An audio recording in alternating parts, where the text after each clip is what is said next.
mo kagabi? So, ayun guys. So, ayun guys.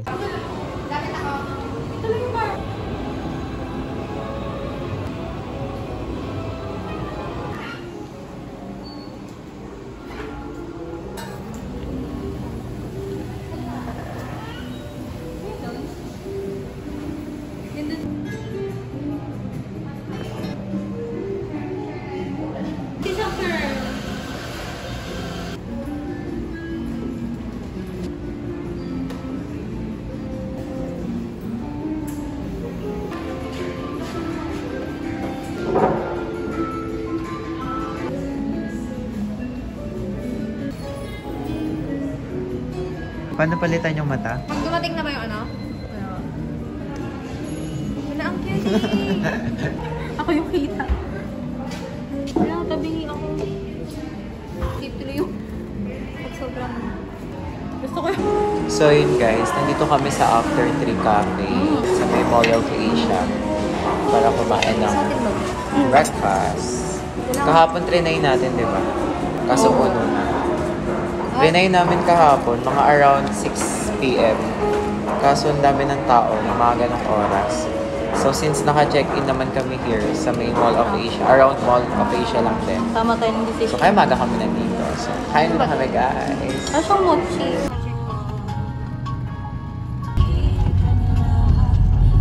So yun guys, nandito na ulit kami sa may condo. Hindi din ako nakapag-video after namin dun sa After 3. Kasi umulan. May bagyo and stay safe everyone. So ngayon, mag-aayos kami para mag-check out. Exactly 12 PM kami mag-check out and then lilipat kami ng hotel. Guys, ayos muna ako ng mga gamit namin.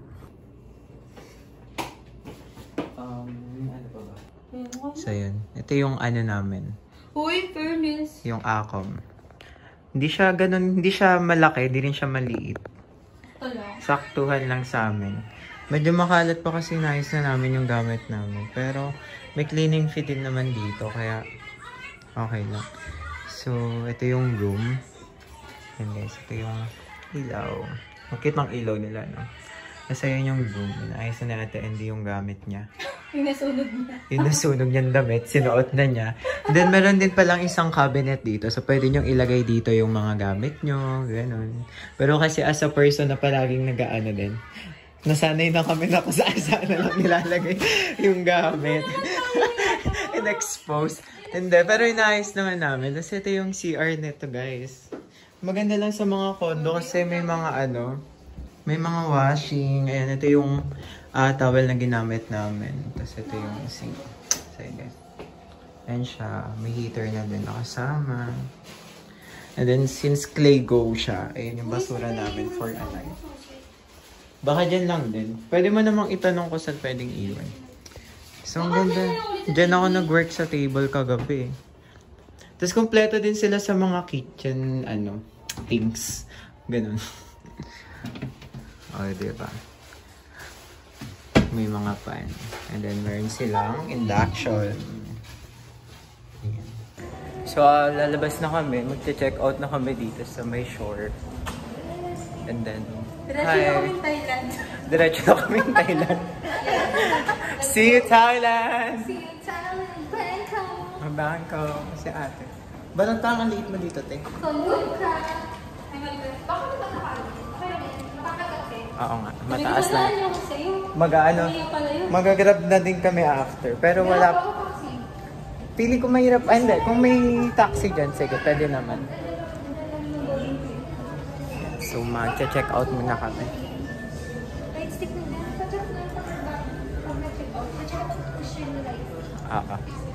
So, mag-check out muna kami, guys. So yun guys, we're waiting here in the lobby. Kasi 2 PM pa yung check-in namin. And then maaga pa, tapos wala naman kaming maupuan. So wait lang din namin kami. So yun yung outfit ko. So I'll update you later. Bye!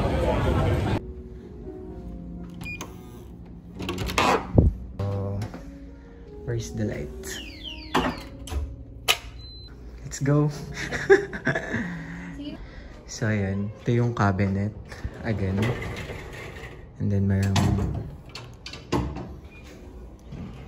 And of course, hindi nawawala to sa hotel. Ayan, may plancha na din. And then, 2 queen size bed. And then, may TV, guys. Yan, so may chips na kasama. And then, pineapple juice. Bayad yan. May bayad nga yan. So, this is our restroom. So, grabe. Ang tagal kong hindi nakapag-hotel, guys. Dahil muntik-muntikan na ako mabulok sa bahay. So, yun, guys. Dito kami for tonight. Kasi manonood sila ng 21 concert.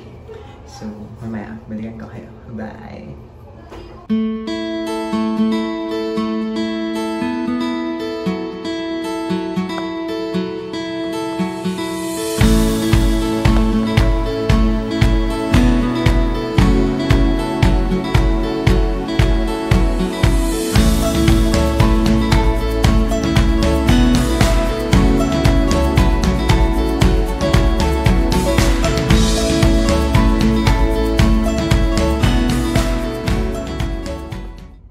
So yun guys, nandito na kami ngayon sa may hotel. And then actually, 2 PM pa dapat yung check-in namin. Pero nakapag-check-in na kami ng 1 PM. After namin mag-check-out sa shore, dumiretso na kami dito.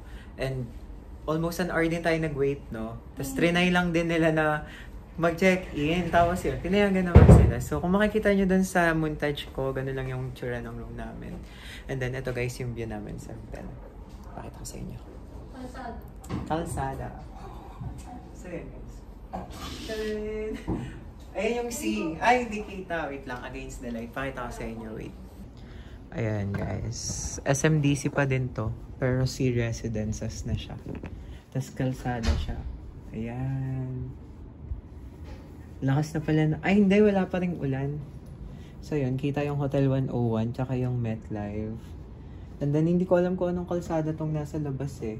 Pero yan yung itsura niya guys. Nothing special. So yun guys, nandito tayo ngayon sa gym ng hotel. And nagpapawis lang tayo saglit yun. Nag-treadmill lang ako, then nagbuhat lang onte. Then bababa na tayo sa room kasi kikitain ko pa yung friend ko na binilihan natin ng ticket ng 21. So see you guys.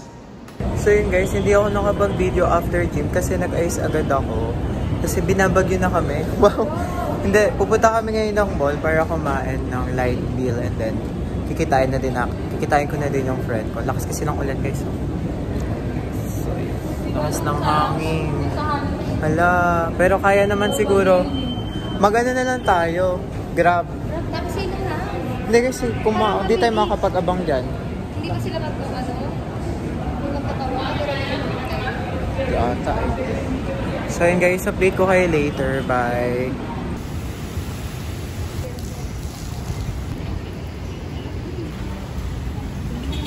I hope everyone is safe sa lahat ng mga manonood ng concert.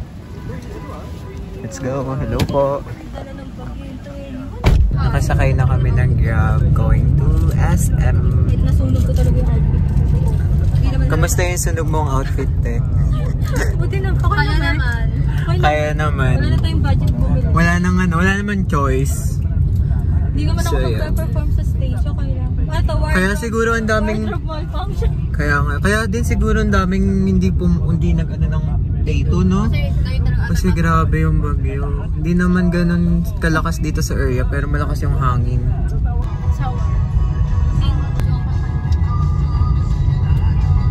So yun guys, hindi na ako nakapag-video kanina nung after ko mag-vid ng nasa Grab kami. Kasi pagbaba namin sobrang lakas ng ulan and then ang daming tao and hindi rin naman naririnig yung voice ko. Pagdating namin ng MOA kanina, ng mall, nagdiretso agad ako sa SM Cinema to check if meron pang available na ticket for Hello Love Again. Kaso yun nga, sold out na daw so hindi ako makakanood ngayon. Kaya nag-decide na lang kami na kumain sa may food court kasi doon din namin kikitain yung friend ko na nagbenta ng ticket ng 21.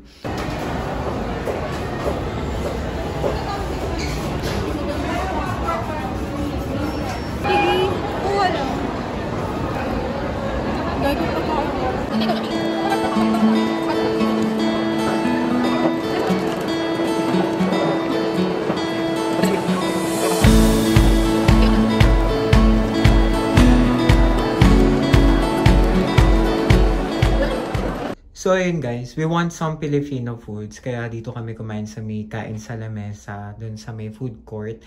Actually, sobrang affordable ng foods. Parang 900 pesos, good for 3 person na. Tapos yung mga nakita nyo sa video, yun yung mga kinain namin. So ayun guys, katatapos ko lang maligo, magtututbrush lang muna ako.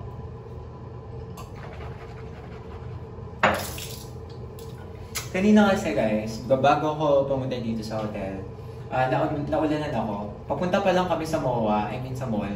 Tapos pabalik ako dito, naulanan na ako. Kaya mahirap na magkasakit, lalo sa panahon ngayon, di ba? Tag-ulan.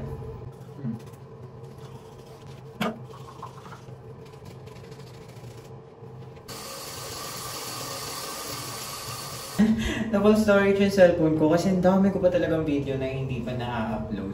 Especially nung mga last year pa, tsaka yung nag-Boracay ako, ganun. Hindi kasi ako nakapag-vlog ng Bora, pero ang dami kong videos doon na nagawa. So yun, mag-hair dry lang ako, then after this, baka mag-ayos lang ako ng higaan namin, ng room namin, kasi kanina nag-prep kami, and ayun, dun lang sa higaan namin yung mga gamit.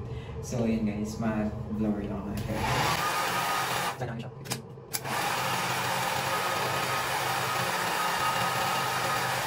Skincare lang ako guys. Ang gamit ko pala ngayon is Celetec.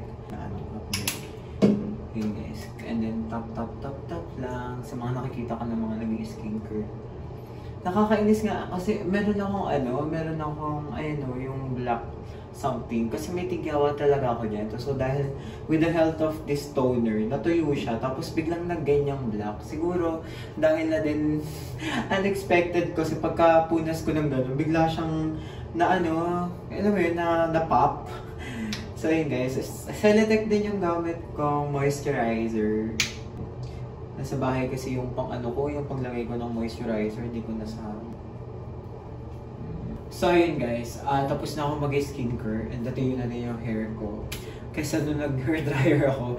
But anyways, ako guys, nagpagupit pala ako sa may Asda Urban Salon, sa may Ayala Mall Circuit, Makati. And super ganda ng quality ng haircut ko. Depende na lang sa mukha. Sa magdadala. Anyways, gusto ko lang din i-share sa inyo kung bakit ako nag-vlog. Kasi actually, for me, yung pag ganitong setup, yung pag-vlog, or pag-take ng pictures ng mga video kasi parang na siya, diary ko na siya, Kaya kung makikita nyo, sobrang dami kong post sa IG or sa story. Kasi parang kapag namimiss ko yung ganitong moment, kapag namimiss ko yung ganitong bagay, or may namimiss akong tao, tinitignan ko lang sa IG ko, tapos tinitignan ko lang din sa mga story ko. Pero the rest sa story ko talaga tinitignan, especially nung high school. Hindi, joke lang. Pero nakakamiss maging high school, guys. Actually, may mga vlog din kami during high school days namin. And then, I have a lot of pictures during high school days na sa akin pa, hindi ko pa siya dinidelete. And yung mga gamit na may mga nagbibigay, may nagbigay kasi sa akin ng mga gamit during high school days. So, nakakip pa din siya sa akin. Sabi ko, hanggat importante itong tao sa akin, hindi ko ito itatapon. Hindi ko i-delete yung picture na to. Wow! Ang daming arte. And then, para pag tumanda tayo, may makakwento tayo. Kaya, may makapapanood tayo na, uy, ganito pala yung ginawa ko during high school, or ganito pala yung ginawa ko during my teenager life.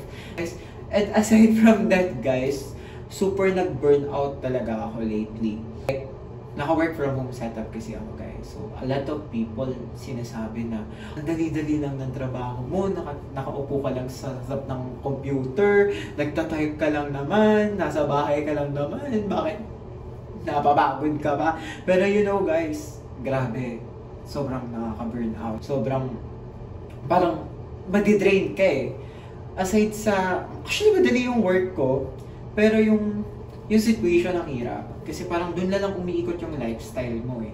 Pagtapos mong gumising, magpe-prep ka, mag-workout ka, tapos mag-work ka na ulit. Tapos ganun lang, paulit-ulit lang. Tapos kapag rest day mo,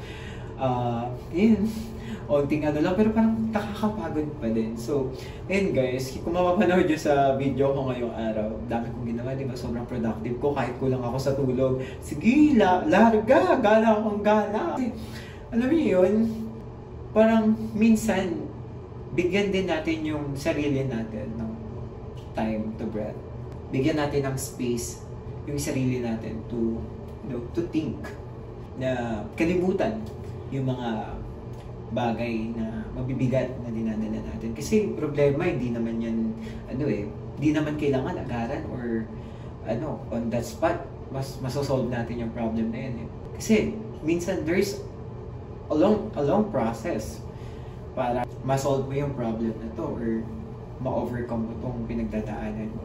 Diba? So, give yourself ng time para makapag-isip, bigyan mo yung sarili mo ng space para makahinga ng maluwag.